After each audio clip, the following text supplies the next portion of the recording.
Hi guys, it's Michelle, and today's video is going to be yet another life of a serial killer video, and today it's going to be all about the happy face killer. This guy was very fucked up. He obviously is a serial killer, but he had some just very gruesome stories, and I thought his personal life was kind of interesting.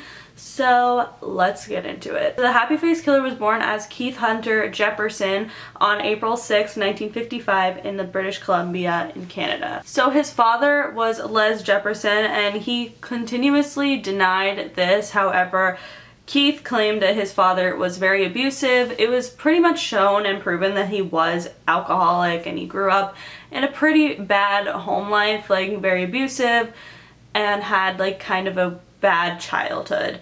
However, obviously that doesn't excuse you to be a serial killer, but I guess it could lead to some other actions, as his father did have violent tendencies as well. So he grew up very outcasted, not only by his family but by his peers during school, and this is also pretty popular with the serial killer things. They're very outcasted and don't really have a lot of friends, and sometimes their family even just kind of outcasts them. Keith had a pretty normal personality up until he was the age of 5 years old, which is obviously very young, but that was when people realized something was very different about Keith.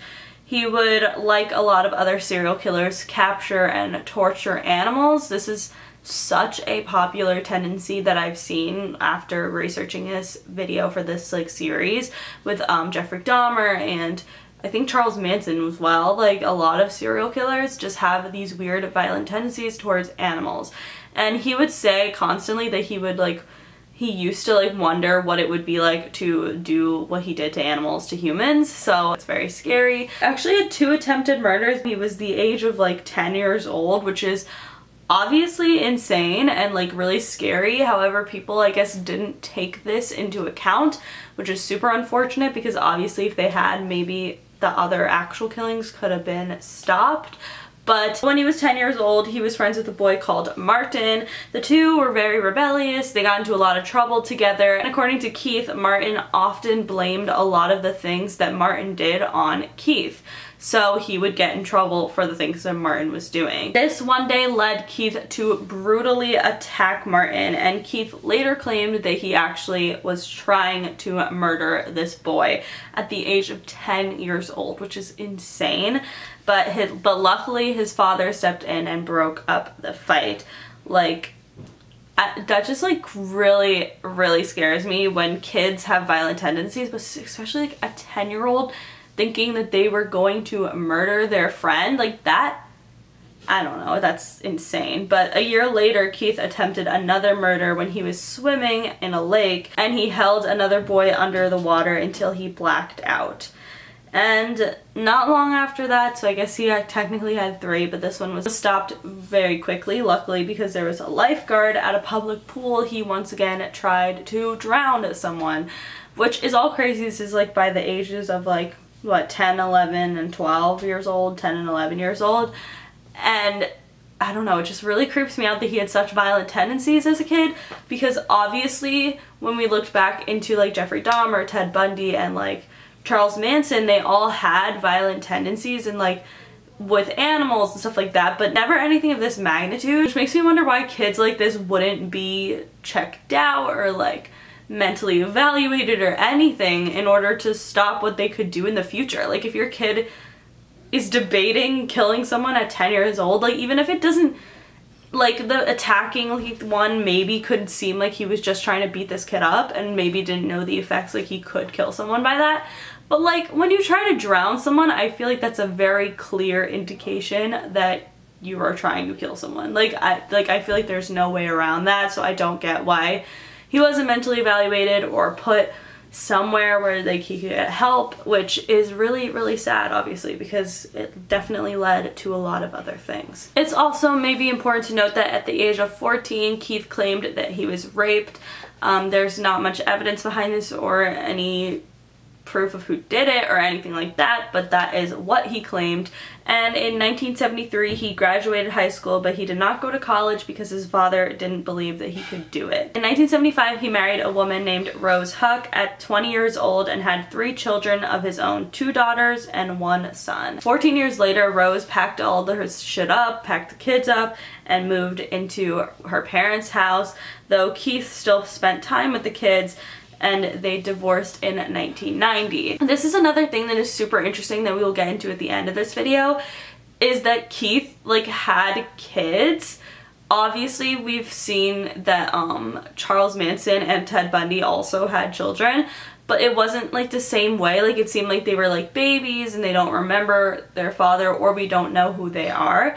So like that's really weird. And like, but like this is like old age, like, you know what I mean? Like they're relatively old for like having a dad as a serial killer. Like they definitely remember their dad at that point. So like that's so interesting to me, is that these kids still exist and we actually know who they are, but we will get into that at the end of this video. So after the divorce, that is when Keith got into killing people, and it was just very terrible. He did some very gruesome things. His first killing was a woman named Tanya Bennett on January 23rd of 1990. So near Portland, Oregon, Keith met Tanya in a bar and he invited her back to the house he was renting at the time.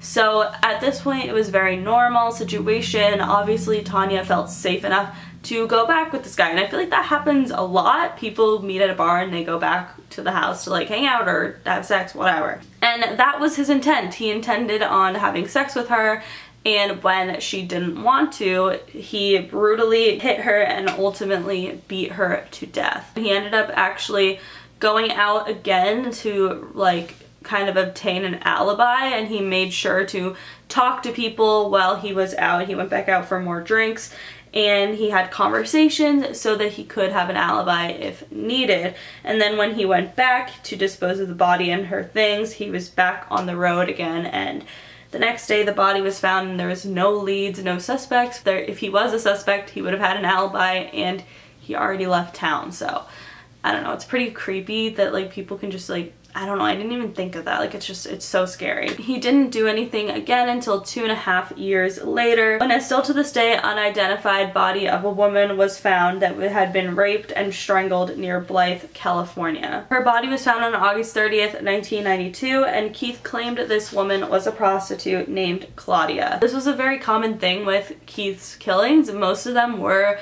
prostitutes. Just very sad because a lot of them were unidentified, which is just so weird, like, and crazy that like they're still unidentified to this day. A month later, the body of Cynthia Lynn Rose was found, and he claimed once again that she was a prostitute who entered his truck at a truck stop where he slept. His 4th victim was another prostitute named Lori Ann Pentland from Salem, Oregon, and her body was found in November of 1992, and Keith claimed that she tried to double the fee she charged for sex, and she threatened to call the police on him for not paying, so he strangled her, which is obviously just terrible. And more than 6 months later, another unidentified woman was found in June of 1993 in Mandela, California, who he claimed was named Carla or Cindy. A few more women were found and remained unidentified at this time, and still to this day remained unidentified, that he also claimed were prostitutes. However, one of the most disturbing things that I've ever read happened in January of 1995. So in January of 1995, Keith met a young woman named Angela Surprise, who asked Keith for a lift from Spokane, Washington to Indiana, which is kind of a far drive to ask a random stranger. However, Keith did agree to go on this drive with her, and unfortunately about a week into the trip, Angela grew very impatient and she asked Keith to hurry up because she wanted to see her boyfriend. In response to this, Keith raped her and strangled her, and then this is the most terrifying thing I've ever heard. He strapped her to the undercarriage of his car, like faced towards the ground, to rub off her face and her, like, any prints that she had, which is so, like, disgusting and just so creepy. I don't know how that could even go through somebody's fucking mind. Like, obviously, I don't know how serial killers could ever kill anyone, or anyone could kill anyone. Like, it's just like beyond me, but it's definitely, like, that's just so terrible and like just gruesome and disgusting, and like I don't know, it really freaks me out. So Keith actually had a long-term girlfriend during all of this, and her name was Julianne Winningham. 2 months after he murdered Angela Surprise, he actually decided that Julianne, his girlfriend, was only in it for the money or something like that. You know, like most serial killers have something mentally wrong with them and they believe things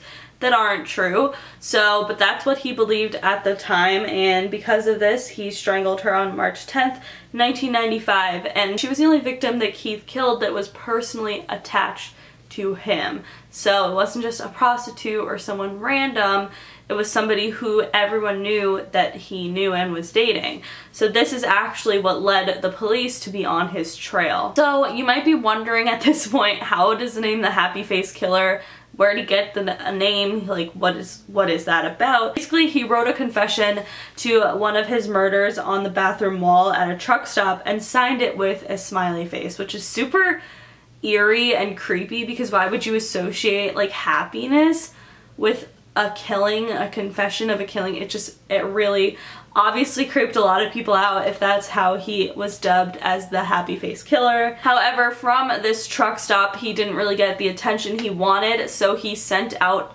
multiple letters to different media outlets and different police stations and police departments and stuff like that, claiming that he killed people and giving them details of the murders, all signed with a smiley face at the end of it.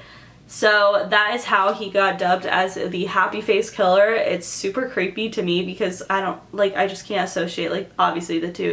It's just really eerie and it really freaks me out. So, but that is how he got the like nickname, I guess. But he was finally arrested on March 30th of 1995 for the murder of his girlfriend, Julianne Winningham, and he confessed to killing 8 women, though people believed that he could have killed 160 people. However, there are no ties, and it's not like proven obviously that he killed that many people, but he definitely at least killed 8 women, which is just so sad and so terrible, and it breaks my heart that a lot of these women are unidentified. And of course, he was sentenced to life in prison.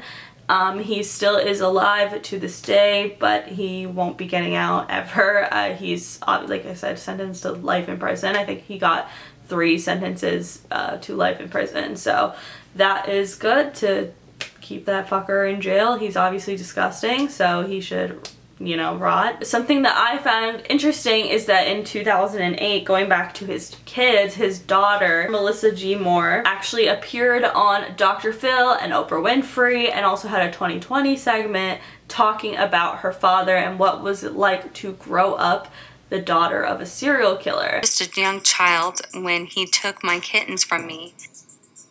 He took the little tails and pinned them on the clothesline, and I watched them scratching at each other and pawing at each other trying to get down, and I couldn't stop it. She even talked about like the different things that like made him seem different than other people, and when she kind of realized he was different, and some of the like really disgusting things he did to animals, like that literally freaked me the hell out, is he used to like capture stray cats and murder them and hang them up on like the family's like clothing line. Like, if you guys, I don't know if you remember, but when you used to dry clothes outside, some people still do, you dry it on like a clothing line with like clothespins, and that is just so fucking disgusting, obviously. And like, just to know that like he like later went on to killing humans is just terrible. Obviously, it's just disgusting either way. That's kind of interesting that his daughter has spoken out, because we don't have that kind of inside information from like any of the other serial killers that we talked about, because they have daughters who we either don't know or like they didn't really get to know their dad. He also wrote a book called Shattered Silence: The Untold Story of a Serial Killer's Daughter, which obviously seems pretty interesting, and I think I would probably read it. I feel like it's just very crazy to even, I don't know, like I can't even imagine, like that just must fuck you up. I don't know, I feel so bad for her, but I'm happy that she got to share her story. I think it's really interesting. So that is it for today's video. If you guys liked it, please give it a big thumbs up. Let me know in the comments what other serial killers you want me to cover for this series. I'm really enjoying it. I think it's really interesting to learn about. But yes, make sure you follow me on Twitter, Snapchat, and Instagram because I'm always posting really dope shit on there. Subscribe for new videos every single day, and I will see you all tomorrow. Bye. But to walk away, I have no capacity. He walks away, the sun goes